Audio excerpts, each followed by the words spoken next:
আজকের ভিডিওতে আমরা দেখে নিচ্ছি আপনি কিভাবে অনলাইনে বাড়িতে বসে এএনএম এবং GNM nursing form fill up করবেন, কি কি ডকুমেন্টস লাগে, কত টাকা আবেদন ফি, কতদিন পর্যন্ত আবেদন চলবে। তো চলুন দেখে নিচ্ছি।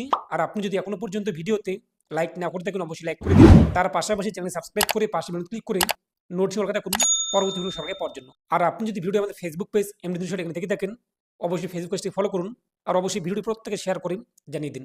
তো এই যে ANM GNM nursing form fill আপের যে লিঙ্কটি আমি আপনাদের ভিডিও ডেসক্রিপশন বক্স এবং কমেন্টে দিয়ে দিয়েছি। তো সেখানে ক্লিক করে আপনাদের সরাসরি এই যে অফিসিয়াল পোর্টাল এখানে আসতে পারবেন।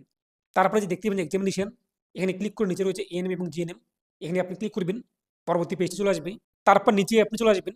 তো এই যে নিচে রয়েছে অনলাইন অ্যাপ্লিকেশন, এই যে অনলাইন অ্যাপ্লিকেশন এখানে আপনি ক্লিক করুন, এরপর ওকে এখানে ক্লিক করে দিন। আমরা যেহেতু নতুন, আমাদের কাছে এই মুহূর্তে আইডি পাসওয়ার্ড নেই, আমাদের প্রথমত রেজিস্ট্রেশন করতে হবে।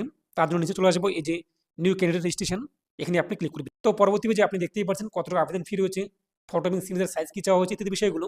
তারপর নিচে আপনি চলে আসবেন। তো নিচে যে আই অ্যাগ্রি এই বক্সে টিকমার্ক করবেন। তারপর যে প্রসেস টু অ্যাপ্লিকেশন, এই প্রসেস টু অ্যাপ্লিকেশনে আপনি ক্লিক করবেন। এরপর পরবর্তী পেজটি চলে আসবে। এই যে চেক অল উপরে কনসেন্ট, চেক অল এই বক্সে টিকমার্ক করবেন। সমস্ত বক্সে কিন্তু টিকমার্ক চলে আসবে। তো দেখতেই পাচ্ছেন। তারপর নিচে আপনি চলে আসবেন, এই যে আই অ্যাগ্রি এক কথায় অ্যাগ্রিতে আপনি ক্লিক করবেন, তারপরে ইয়েস এই যে আপনি ক্লিক করে দেবেন। পরবর্তী পেজটি চলে আসবে রেজিস্ট্রেশন ফর্ম, পার্সোনাল ডিটেলস। প্রথমত নাম, এখানে আপনি আপনার সম্পূর্ণ নাম বসিয়ে দেবেন আর অবশ্যই ফর্মটি আপনি ইংরেজি বড় হাতের ক্যাপিটাল অক্ষরে পূরণ করবেন। তারপর যে ফাদার নেম, এখানে আপনি এবার বাবার নাম বসিয়ে দেবেন, আপনার মাধ্যমিকের ডকুমেন্টস যা যা রয়েছে তাদের দেখে দেখে আপনি বসিয়ে দেবেন। মায়ের নাম এখানে উল্লেখ করে দেবেন, যদি মারা যায় সামনে লেট উল্লেখ করবেন না। এরপর ডেট অফ বার্থ, আপনার ডকুমেন্টসে কী রয়েছে ডেট অফ বার্থ, দিন মাস এর উল্লেখ করে দেবেন।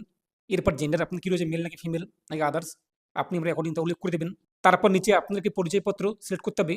তো আপনি কোন ডকুমেন্টস দিতে চান, এখানে দেখতেই পাচ্ছেন ভোটার কার্ড নাকি পাসপোর্ট নাকি রেশন কার্ড উইথ ফটোগ্রাফ নাকি ক্লাস 10 অ্যাডমিট কার্ড নাকি আপনাদের এনি আদার গভর্নমেন্ট ভ্যালিড কোনো ডকুমেন্টস অথবা আপনাদের স্কুল আইডি কার্ড। তো আপনি কোনটি দিতে চান সেটি আপনি এখানে সিলেক্ট করে নেবেন এবং সেই ডকুমেন্টস নাম্বারটি এখানে বসিয়ে দেবেন। মাধ্যমিক অ্যাডমিট কার্ড সিলেক্ট করলেন, মাধ্যমিক রোল নাম্বার বসিয়ে দেবেন। তারপর কন্ট্যাক্ট ডিটেলস, এখানে আপনি আপনার মোবাইল নাম্বার এবং ইমেল আইডি বসিয়ে দেবেন। মোবাইলের ঘরে এবং ইমেল আইডির বক্সে নিচে দেখতেই পাচ্ছেন এই বক্সে টিকমার্ক করে দেবেন। তারপর নিচে আপনি আপনার পছন্দ মতো একটি পাসওয়ার্ড উল্লেখ করে দেবেন, সেই পাসওয়ার্ডটি আপনি কনফার্ম এই বক্সে পুনরায় বসিয়ে দেবেন।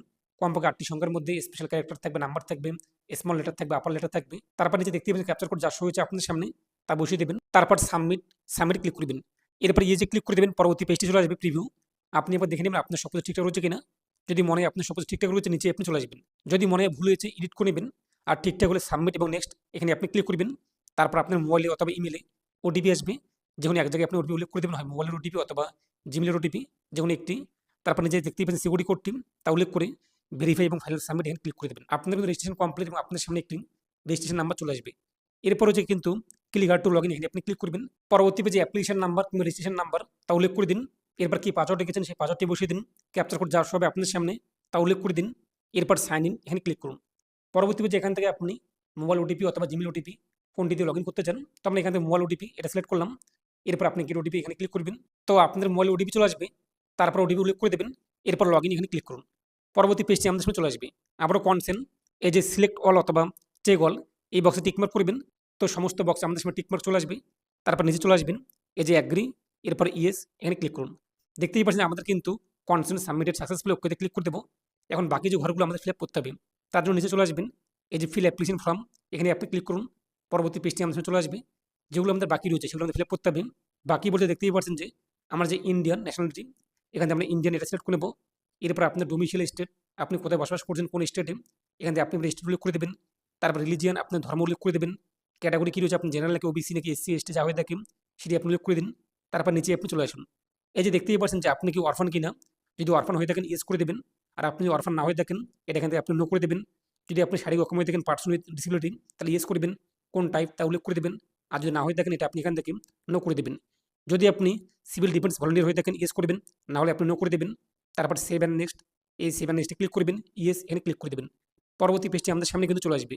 এরপর কোর্স, আপনি কোন কোর্সে অ্যাপ্লাই করতে চান, এএনএম জিএনএম নাকি এএনএম জিএনএম দুটোতেই একসঙ্গে। তো আপনি এবার অ্যাকর্ডিং এএনএম জিএনএম নাকি শুধুমাত্র এএনএম নাকি শুধুমাত্র জিএনএম, তো আপনি কোনটিতে অ্যাপ্লাই করতে চান নাকি দুটোতেই অ্যাপ্লাই করতে চান, তো আপনি এবার অ্যাকর্ডিং কিন্তু উল্লেখ করে দেবেন। তারপরে যে সেভ অ্যান্ড নেক্সট, এই সেভ অ্যান্ড নেক্সটে আপনি ক্লিক করবেন। তো আপনার কোর্স উল্লেখ করার পর তারপর ওকেতে ক্লিক করে দিন। তো পরবর্তী পেজে আমাদের সামনে কিন্তু চলে আসবে কোয়ালিফিকেশন। যদি আপনি উচ্চ মাধ্যমিক পাশ করে থাকেন বা পাঠরত রয়েছেন, এই যে বক্স এই বক্সে টিকমার্ক করেন। যদি আপনি পাঠরত বর্তমানে পড়াশোনা করছেন, পরীক্ষা দেননি এখন উচ্চ মাধ্যমিক, তো এই অ্যাপিয়ারিং এটি উল্লেখ করে দেবেন। এরপর এখান থেকে ইয়ার 2026 চলে আসবে, কোন বোর্ড থেকে আপনি উচ্চ মাধ্যমিক পড়াশোনা করছেন সেই বোর্ডের নাম উল্লেখ করে দেবেন। এরপর আপনাদের শিক্ষা প্রতিষ্ঠান, স্কুল কিংবা আপনাদের যা রয়েছে শিক্ষা প্রতিষ্ঠান তা উল্লেখ করে দিন। শিক্ষা প্রতিষ্ঠানের অ্যাড্রেস উল্লেখ করে দেবেন, পিনকোড উল্লেখ করে দেবেন। আর আপনি যদি উচ্চ মাধ্যমিক পাস করে থাকেন এখান থেকে পাস উল্লেখ করে দেবেন, কত সালে পাস করেছেন, কোন বোর্ড থেকে, কোন স্কুলে আপনি পড়াশোনা করেছেন উচ্চ মাধ্যমিকে, সেই স্কুলের নাম, অ্যাড্রেস এবং সেই স্কুলের পিনকোড বসিয়ে দেবেন। আর আপনি যদি উচ্চ মাধ্যমিক ভোকেশনাল নিয়ে পড়াশোনা করে থাকেন তবু আপনি ANM GNM form fill up করতে পারবেন। তাহলে নিচের বক্সে টিক মার্ক করে এগুলো আপনি পূরণ করবেন। আপনি পাস নাকি অ্যাপিয়ারিং, এরপর আপনাদের কত সালে পাস করেছেন কিংবা পাঠরত এবং কোন বোর্ড থেকে, আপনার শিক্ষা প্রতিষ্ঠানের নাম, অ্যাড্রেস, পিনকোড বসিয়ে দেবেন। আর আপনি যদি ভোকেশনাল না পড়ে থাকেন তাহলে আপনি এটা ফাঁকা রাখবেন, উপরে ঘটে পূরণ করে নেবেন। তারপর সেভ নেক্সট, এরপর ইয়েস এখানে ক্লিক করে দেবেন। পরবর্তী পেজটি আমাদের সামনে চলে আসবে। এক্সাম সিটি, এখানে আমাদের কিন্তু 4টি অপশন রয়েছে। তো আপনি কোথায় পরীক্ষা দিতে চান কিংবা পরীক্ষা সেন্টার নিতে চান। যদি আপনি আপনার বাড়ির পার্শ্ববর্তী এলাকায় পরীক্ষা সেন্টার নিতে চান তাহলে আপনি আপনার হোম ডিস্ট্রিক্ট, যে জেলায় আপনাদের বাড়ি সেই জেলা আপনি এখানে চয়েস করে নেবেন। দেখতেই পাচ্ছেন যে সমস্ত জেলা অ্যাভেলেবল রয়েছে, পরীক্ষা সেন্টার রয়েছে। তো প্রথমে যেটি আপনি রাখবেন সেটাই আপনাদের কিন্তু পরীক্ষা সেন্টার পড়বে। সবসময় কিন্তু 1 নম্বরটি পরীক্ষা সেন্টার পড়ে থাকে, তাই আপনি 1 নম্বরটি যদি চান যে বাড়ির পাশে পরীক্ষা সেন্টার, তো আপনি নিকটবর্তী কিংবা আপনার হোম যে ডিস্ট্রিক্ট সেই ডিস্ট্রিক্ট চয়েস করুন। এরপর 2 নম্বরে আরেকটু দূরে, এরপর 3 নম্বরে আরেকটু দূরে, এখান থেকে স্টেট, তারপর আপনাদের এক্সাম সিটি চয়েস করে নিন। তারপর 4 নম্বরে আপনি আরেকটু দূরে, এইভাবে আপনি 1, 2, 3, 4 কিন্তু 4টি এক্সাম সিটি চয়েস করতে হবে। তারপর নিচে সেভ অ্যান্ড নেক্সট, এই সেভ অ্যান্ড নেক্সটে ক্লিক করুন। এরপর ওকেতে আপনি ক্লিক করে দিন। পরবর্তী পেজটি আমাদের সামনে কিন্তু চলে আসবে। এরপর আপনি দেখতেই পাচ্ছেন যে কন্ট্যাক্ট ডিটেলস, প্রথমত রয়েছে আপনাদের প্রেজেন্ট অ্যাড্রেস কিংবা যোগাযোগের অ্যাড্রেস। তো আপনি বর্তমানে কোথায় বসবাস করছেন, এখানে আপনি আপনার ভিলেজ নেম, এরপর আপনার পুলিশ স্টেশন, এরপর আপনার পোস্ট অফিস অথবা টাউন, এরপর আপনার কান্ট্রি, এরপর আপনার স্টেট কী রয়েছে এখান থেকে উল্লেখ করে দিন। তারপর আপনার ডিস্ট্রিক্ট কী রয়েছে তা উল্লেখ করে দিন। তারপর আপনার পিনকোড কত রয়েছে তা বসিয়ে দিন। অর্থাৎ প্রথমে আপনি বর্তমান ঠিকানা বসিয়ে দেবেন, বর্তমানে আপনি কোথায় বসবাস করছেন। এরপর নিচে পারমানেন্ট অ্যাড্রেস, স্থায়ী ঠিকানা। যদি আপনি প্রেজেন্ট অ্যাড্রেস এবং পারমানেন্ট অ্যাড্রেস একই হয়ে থাকে এই বক্সে টিকমার্ক করে দেবেন। অটোমেটিক নিচের ঘটনা ফিল আপ নিয়ে নেবে। আর যদি আলাদা হয়ে থাকে আপনি ফিল আপ করে নেবেন। তারপর সেভ অ্যান্ড নেক্সট, এই সেভ অ্যান্ড নেক্সটে আপনি ক্লিক করবেন। পপ চলে আসবে ইয়েস, এখানে আপনি ক্লিক করে দিন। পরবর্তী পেজটি আমাদের সামনে চলে আসবে। ফটো এবং সিগনেচার আপলোড করতে হবে। ফটোর সাইজ কিন্তু চাওয়া হচ্ছে, দেখতেই পাচ্ছেন যে জিপিজি ফাইলে 10 কেবি থেকে 200 কেবির মধ্যে আপনি রিসেন্ট 3 থেকে 4 মাস পুরনো ফটো আপলোড করবেন না, রিসেন্ট একটি ফটো আপলোড করে দেবেন, চুজ ফিলে ক্লিক করে। এরপর হচ্ছে আপলোড, দেখতেই পাচ্ছেন প্রিভিউ এবং আপলোড, এখানে ক্লিক করবেন। ফটোর প্রিভিউ আপনার সামনে চলে আসবে যদি ঠিকঠাক থাকে। এরপরে সেভে আপনি ক্লিক করে দিন, ফটো আপলোড হয়ে যাবে। একই রকমভাবে আপনি আপনার সিগনেচার আপলোড করে দেবেন। এই যে 4 কেবি থেকে 30 কেবির মধ্যে জিপিজি ফাইলে এখান থেকে আপনি ফটো এবং সিগনেচার আপলোড করে দেবেন। তারপর প্রিভিউ ক্লিক করবেন, সিগনেচার চলে আসবে, সেভে ক্লিক করে দেবেন। আপনার ফটো এবং সিগনেচার আপলোড কমপ্লিট। তারপরে যে আপলোড এবং ফাইনাল এবং নেক্সট, এখানে আপনি ক্লিক করে দেবেন। পরবর্তী পেজটি আপনার সামনে চলে আসবে, প্রিভিউ এবং ফাইনাল সাবমিট। এখন আপনি দেখে নেবেন যে আপনার সব কিছু ঠিকঠাক রয়েছে কিনা। যদি মনে হয় আপনার সব কিছু ঠিকঠাক রয়েছে, নিচে আপনি চলে আসবেন, আসার পরে এই বক্স টিকমার্ক করে দেবেন। তারপর সেভ এবং ফাইনাল সাবমিট এখানে ক্লিক করবেন। তো এখানে বলা হয়েছে কিন্তু আপনি যদি ভুল করে থাকেন এডিট করতে পারবেন না, তাই আপনি দেখে নেবেন ঠিকঠাক রয়েছে কিনা। ঠিকঠাক থাকলে আপনি ফাইনাল সাবমিট করে দেবেন। এই যে ক্লিক করে পরবর্তী পেজটি চলে আসবে, আমাদের আবেদন কমপ্লিট। এখন আমাদের কিন্তু পেমেন্ট করতে হবে। এই যে পে রেজিস্ট্রেশন ফি, এখানে আপনি ক্লিক করবেন। পরবর্তী পেজটি চলে আসবে, দেখতে পাবেন কত টাকা পেমেন্ট করতে হবে। এই যে অনলাইন পেমেন্ট, এই বক্সে টিকমার্ক করবেন।